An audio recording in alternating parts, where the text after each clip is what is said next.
Hey guys, welcome on in. Kyrios here, and today we're gonna go over the Icarus review. Now I know a lot of people have been asking for this. I wasn't actually gonna do an Icarus review, mainly because I'm not a Frost main, but we're gonna do another scuffed episode of the Kyrios review.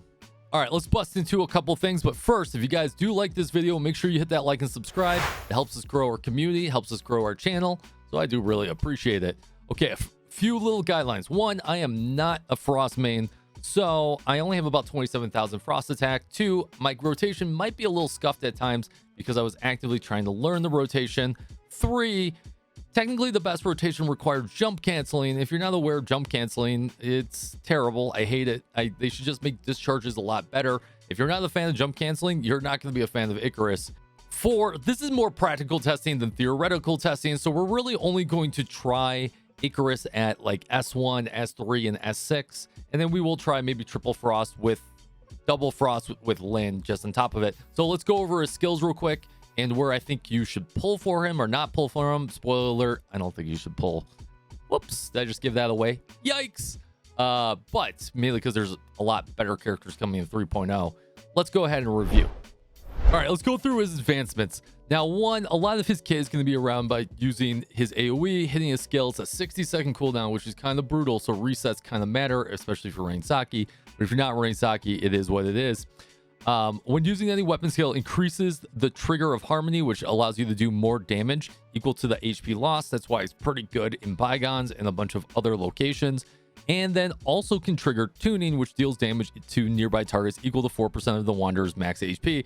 Kind of awkward considering you're not really building max HP, so it is what it is. So that's just an additional perk. I don't know if I per se like it.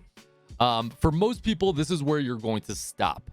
1 star is all you really need to do a lot more damage, and honestly you probably can get away with 0 star. Now really where a lot of his damage comes in is 3 star when using Desolate Day. Increases the trigger, essentially the yo-yos that move around the center by 9 seconds, increasing speed and increasing damage.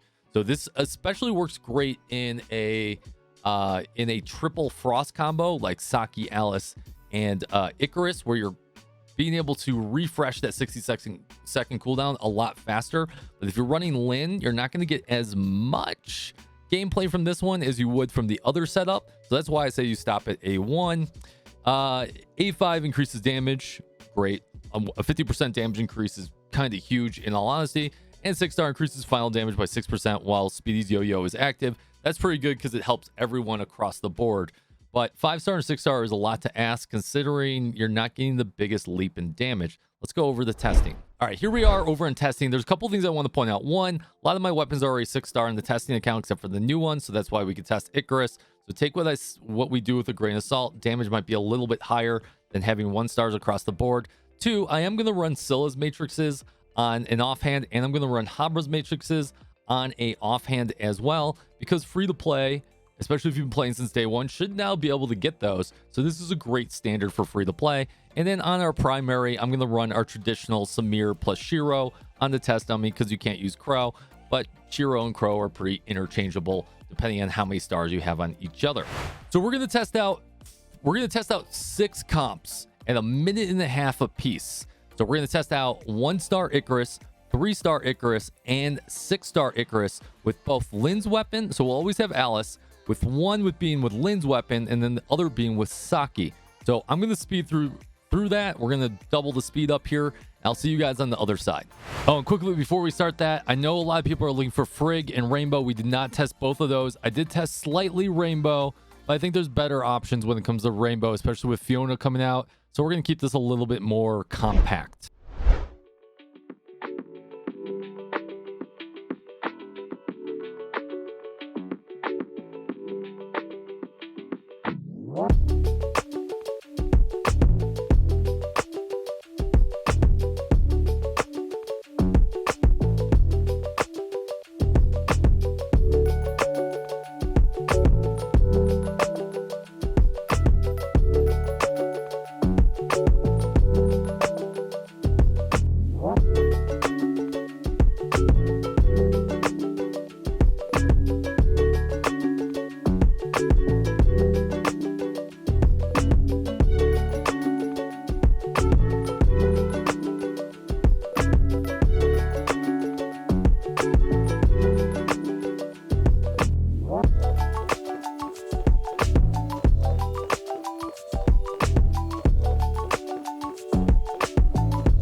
Hey, a quick little PSA. You can see that those damage numbers are pretty close together, and they probably will be pretty close together, but my rotation with Ling got a lot better at 3-star and 6-star, so you can see a bigger differential there. Let's kick it back over. All right, cool. Since we're at 1-star anyways, this is a perfect time to test the matrices. So we're going to do the same setup. Instead of using 𝙀�㝂's matrices or Scylla's, whichever one I decide, we're going to plug in Alice's matrix as a 4-piece background and then do Icarus's matrix as a 4-piece background and see which one's better and if it's worth your money.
All right, cool. So as you can see, these damage numbers are pretty close together. So if you already have Alice's matrices and you don't want to spend any more money, you don't really need to get Icarus's matrices. Now, if you don't have Saki's matrices and you have a spot to put a background matrix, Icarus's matrices are going to increase your damage as Alice's matrices did as well, a pretty significant amount. Let's get back to the star testing and then we'll do our final thoughts after that.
there's a lot to break down there, but I think you're starting to get a sense for how this works. Why don't we try a UNGA BUNGA, where we put on Alice's matrices, Icarus's matrices, Lynn's matrices, and 6-star across the board. Let's see what I can do.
Okay, that was a lot of numbers. Let's go over what we learned before we go over my final thoughts here.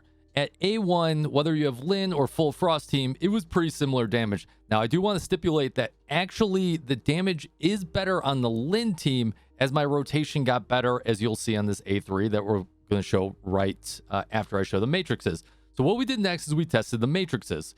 And you can see here that our Icarus's matrices compared to our Alice's matrices, and we kept Habra or Scylla on the other one in the same matrices. We only put Alice or Icarus, ended up doing close to the same amount of damage. So if you already have Alice and you already have some other background matrices, you're probably fine. But if you wanted to pick up your own background matrices, this is a huge step up from the 60 million we did at S1 to 60 million plus matrices. Now, these were max broken, so take that with a little bit of a grain of salt. Should probably be around 80 million, but still a pretty big jump in damage.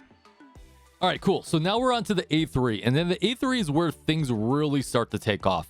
As we can see here, the Lynn team really out accelerates the full Frost team. Now, once again, this is probably because my rotation is a little bad on the full Frost team, and there's probably going to be some better people that do it.